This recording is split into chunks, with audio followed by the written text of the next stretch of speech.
दोस्तों आज हम लोग पढ़ने वाले हैं लक्षद्वीप के इतिहास के बारे में। आजकल आपने सुना होगा ये वीडियो बहुत ट्रेंड कर रही है। लोग लक्षद्वीप के बारे में जब से मोदी जी लक्षद्वीप गए तब से इसके बारे में लोग जानना चाहते हैं। उनके अंदर उत्सुकता है कि लक्षद्वीप के इतिहास के बारे में जाने, लक्षद्वीप के बारे में जाने कि क्या है, कैसे है इसका इतिहास, कौन से लोग रहते थे, कहाँ से यहाँ लोग आए। तो उसी के बारे में आज हम लोग बात करेंगे। भारत के दक्षिणी छोर पर आप देखिए, दक्षिण पश्चिमी छोर पर लक्षद्वीप लगभग 36 आइलैंड यहां पर आपको मिलेगा। लक्षद्वीप 36 आइलैंड से मिलकर बना हुआ है। यहां के इतिहास के बारे में अगर बात करें तो यहां पर कोई लिखित इतिहास इसका नहीं मिलता है। यहां का जो भी इतिहास मिलता है वो कहानियों के माध्यम से मिलता है। कहानियां होती हैं और जो आसपास की बातें होती हैं, जो लोग अनुश्रुतियां, जनश्रुतियां जिसको कहते हैं, उसके हिसाब से लोग बात करते हैं, वही इसके इतिहास को बताते हैं। बहुत पुराना कोई यहाँ का लिखित इतिहास नहीं है, लेकिन थोड़ा सा एक कहानी है जो कि आप जाएंगे लक्षद्वीप का जो गवर्नमेंट का साइट है, गवर्नमेंट की साइट है lakshadweep.gov.in, वहां पहले पेज पर जाएंगे आपको ये कहानी मिल जाएगी लक्षद्वीप के इतिहास के बारे में। तो कहानी क्या है कि केरल के अंतिम राजा जो थे, केरल के जो अंतिम राजा थे जिनका नाम था पेरुमल। क्या नाम था? पेरुमल। पेरुमल केरल के अंतिम राजा पेरुमल जो थे, चेरमन पेरुमल उनको कहते हैं। उनके समय में ही सबसे पहले लक्षद्वीप के पास बस्तियां बननी शुरू हुई। लोग जाकर वहां पर रहना उन्होंने शुरू किया। क्या होता था कि सऊदी अरब से व्यापारी बहुत पहले से इंडिया की तरफ आते थे, यह भी सबको पता है। तो जब ढेर सारे व्यापारी इंडिया की तरफ आने लगे तो जो राजा पेरुमल थे वो उनके प्रभाव में आ गए, उन इस्लामिक व्यापारियों के प्रभाव में आ जाते हैं और उन्होंने इस्लाम धर्म को कबूल कर लिया। जब राजा पेरुमल ने इस्लाम धर्म को कबूल कर लिया तो उनसे कहा गया कि ऐसा करिए कि जो इस्लाम धर्म को कबूल करता है अपने जीवन में कम से कम एक बार मक्का जाता है यात्रा करने। तो पेरुमल साहब ने क्या किया, बिना किसी को बताए अपने राज्य से मक्का की तरफ चल पड़े। किधर चल पड़े? मक्का की तरफ। जब राज्य में पता चला कि राजा साहब नहीं है तो अब यह हुआ कि जब भाई राजा साहब नहीं है तो क्या किया जाए, उनको ढूंढा जाए। तो लोग अपनी अपनी नौकाएं लेकर कुछ सैनिकों की मदद से लोग जाते हैं, इधर उधर तलाश करते हैं, आसपास जाते हैं, लेकिन यहां पर बहुत बड़ा तूफान आ जाता है। क्या आता है? तूफान। इनकी नौकाएं खराब हो जाती हैं और ये लोग क्या हो जाते हैं, वहां से वापस लौट आते हैं, क्रेंगानोर यानी पेरुमल के रास्ते में लौट आते हैं।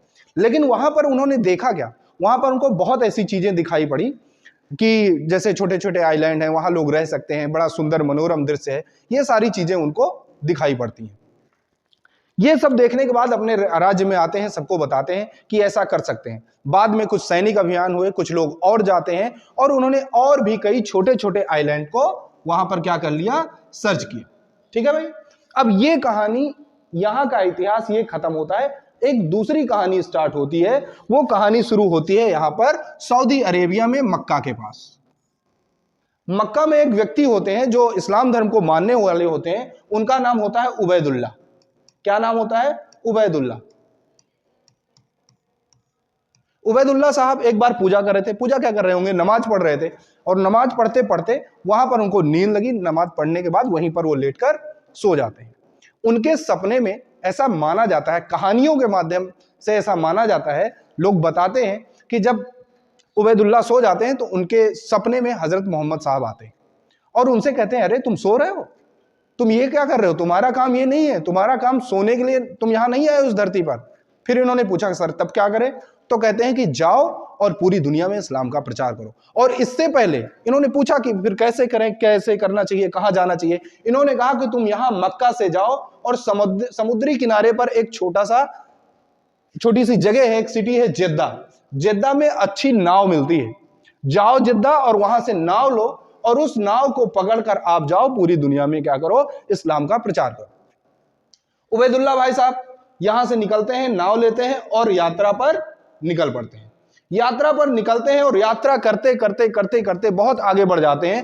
रास्ते में इनकी नाव तूफान से घिर जाती है, नाव टूट जाती है, लेकिन लगभग ये आसपास इधर ही कहीं आ जाते हैं और अमीनी आइलैंड पर ये पहुंच जाते हैं। नाव खराब हो जाती है, टूट जाती है, लेकिन ये किसी तरीके से होते करते यही लक्षद्वीप के अमीनी आइलैंड पर पहुंच जाते हैं। अगर इस तरह से हम देखें यहां पर अगर देखें सारे आइलैंड को देखें तो इस तरह से कुछ आपको दिखेगा।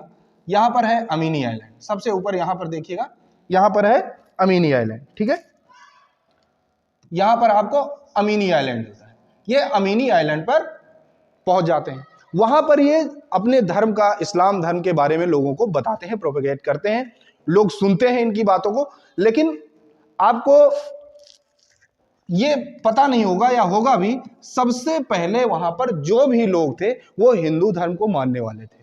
जब उन्होंने देखा कि कोई दूसरे धर्म का व्यक्ति आया है और हमको अपने धर्म के बारे में बता रहा है, तो लोग तो नहीं लेकिन वहां का जो राजा था वो इनसे क्या हो जाता है, नाराज हो जाता है और इनसे क्या कहता है कि आप हमारे राज्य से निकल जाओ। लेकिन इनको तो मोहम्मद साहब का आदेश था, इनको तो इनके बहुत बड़े अधिकारी कह लो, धर्माधिकारी कह लो, या इस्लाम धर्म के तो सबसे बड़े पूज्य हैं वो हजरत मोहम्मद साहब का आदेश था। तो उनके आदेश को ये छोड़ना नहीं चाहते थे, उनकी बात को इनकार नहीं करना चाहते थे। तो इन्होंने राजा की बात को नहीं मानी और बोले मैं यहां से नहीं जाऊंगा। और वहीं पर एक महिला थी, उनसे इन्होंने शादी कर ली। जब ये वहां पर शादी कर लेते हैं तो राजा और नाराज हो जाता है उनकी और उस महिला को उन्होंने एक नया नाम दिया, कुछ हमीदुल बेगम करके उन्होंने नया नाम दिया, और उन्हीं के साथ वो रहने लगे। राजा और नाराज हो जाता है और अपने सैनिकों के साथ जाता है और इनको मारना चाहता है। इनको चारों तरफ से घेर लिया जाता है। ऐसा कहा जाता है कहानियों में कि जब इनको घेर लिया गया तो इन्होंने अपना दोनों हाथ ऊपर उठाया और कहा या अल्लाह, या अल्लाह। कहते ही क्या होता है, एक बहुत बड़ी कयामत जैसी स्थिति आ जाती है और वहां के आसपास जितने लोग होते हैं सब अंधे हो जाते हैं। और जैसे ही सब अंधे होते हैं वो उनको दिखाई नहीं पड़ना शुरू होता है। ये दोनों वहां से क्या हो जाते हैं, ये अपनी पत्नी के साथ अंतर्धान हो जाते हैं। क्या हो जाते हैं, अंतर्धान। यहां पर हिंदी का भी एक शब्द आपके सामने आ रहा है, अंतर्धान। बहुत लोग इसको लिख देते हैं अंतर्ध्यान, अंतर्ध्यान कुछ ऐसा, या अंतर्ध्यान ऐसा। तो ये भी देखिएगा, ये गलत है, अंतर्धान होता है, इसको देखिएगा। अंतर्ध्यान हो जाते हैं यानी वहां से गायब हो जाते हैं और ये एंड्रॉयड आइलैंड पर पहुंच जाते हैं। कहां पहुंच जाते हैं, एंड्रॉयड आइलैंड पर। एक दूसरा आइलैंड होता है, वहां पहुंच जाते हैं और वहां पर इस्लाम धर्म को प्रसारित करने का प्रयास करते हैं। और इसी एंड्रॉयड आइलैंड के आसपास और भी जितने आइलैंड होते हैं आसपास, उन सब पर इन्होंने इस्लाम धर्म का पूरी तरीके से प्रचार किया। और इसी एंड्रॉयड आइलैंड पर, इसी एंड्रॉयड आइलैंड पर इनकी डेथ हो जाती है। और आज भी आप जाएंगे एंड्रॉयड आइलैंड पर तो इनकी कब्र बनी हुई है, लोग बड़ी इज्जत से इनका नाम लेते हैं। इतना इतिहास तो अब तक का हुआ लक्षद्वीप का। उसके बाद 16वीं सेंचुरी के बाद की बात करेंगे तो वहां पर आ जाते हैं पुर्तगाली। जब पुर्तगाल से लोग आ जाते हैं, उन्होंने भी अपना उतना प्रभाव नहीं छोड़ा जितना कि इस्लाम धर्म ने वहां पर अपना प्रभाव छोड़ा था। क्योंकि यहां एंड्रॉयड के आसपास पूरे लक्षद्वीप में आज भी आप जाओगे 90% से भी ज्यादा मुस्लिम लोग वहां पर रहते हैं। और ये इन्हीं उबैदुल्ला साहब का जो प्रभाव था, इसी वजह से वहां ज्यादातर लोग क्या हो गए थे, मुस्लिम हो गए थे। अब क्या हुआ कि 16वीं सेंचुरी के बाद, 16वीं सेंचुरी के बाद यहां पर क्या होता है, जो राजा होते हैं, अभी तक यहां पर हिंदू राजा हुए थे। लेकिन इसके बाद क्या होता है, मुस्लिम परिवार में, चिरक्कल मुस्लिम परिवार में, चिरक्कल राजा होते थे, अरक्कल मुस्लिम परिवार में जो होता है राज्य परिवर्तित हो जाता है, यानी ट्रांसफर हो जाता है। जो चिरक्कल होते हैं ये एक फैमिली होती है, अब तक राजा होते हैं जो हिंदू होते हैं, अरक्कल फैमिली में ये राज्य चला जाता है, उनका अधिकार हो जाता है। लेकिन सबसे बड़ी समस्या ये है कि अभी तक जो हिंदू राजा थे वो अपनी जनता की बहुत सेवा करते थे, बहुत देखभाल करते थे, इसलिए जनता उनके पक्ष में थी। लेकिन जैसे ही मुस्लिम राजा होता है, जनता उसके खिलाफ हो जाती है, क्योंकि वो बहुत अलग अलग तरीके से अपनी जनता का एक्सप्लॉयटेशन करता है। इस एक्सप्लॉयटेशन की वजह से 1783, नोट कर लीजिएगा, इतिहास में एक बहुत महत्वपूर्ण ये ईयर है। 1783 में इनकी जनता के कुछ लोग, यानी कि लक्षद्वीप के कुछ लोग चाहते हैं कि हमें इस राजा से, जो मुस्लिम राजा था, उससे हमें छूट मिल जाए। अब मैं इसके अंडर में हम लोग नहीं रहना चाहते, हमारे ऊपर किसी और का शासन आ जाए। और ये लोग यहां से भागते हैं और श्रीरंगपट्टम पहुंचते हैं। श्रीरंगपट्टम क्या, जहां पर टीपू सुल्तान का राज्य होता है। टीपू सुल्तान के पास पहुंचते हैं और उनसे रिक्वेस्ट करते हैं कि हम इस राजा से, जो मुस्लिम राजा है, उससे बहुत तंग आ चुके हैं, बहुत परेशान हो चुके हैं, तो ऐसा करिए आप आइए। उनको इनवाइट करते हैं कि आकर क्या करिए, लक्षद्वीप पर अटैक कर लीजिए और हम लोगों को अपने राज्य के अंडर में ले लीजिए, हम आपके अंडर रहना चाहते हैं।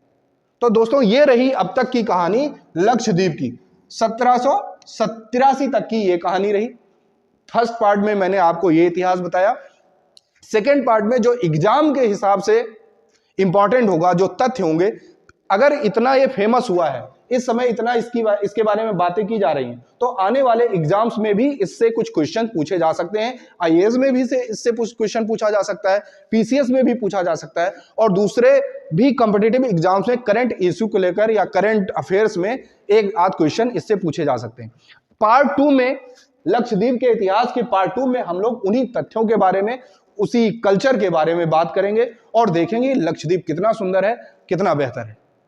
इसी के साथ इस वीडियो को लाइक भी कर दीजिएगा, सब्सक्राइब कर दीजिएगा चैनल को, और अपने दोस्तों के साथ शेयर भी कर दीजिएगा। जय हिंद, जय भारत।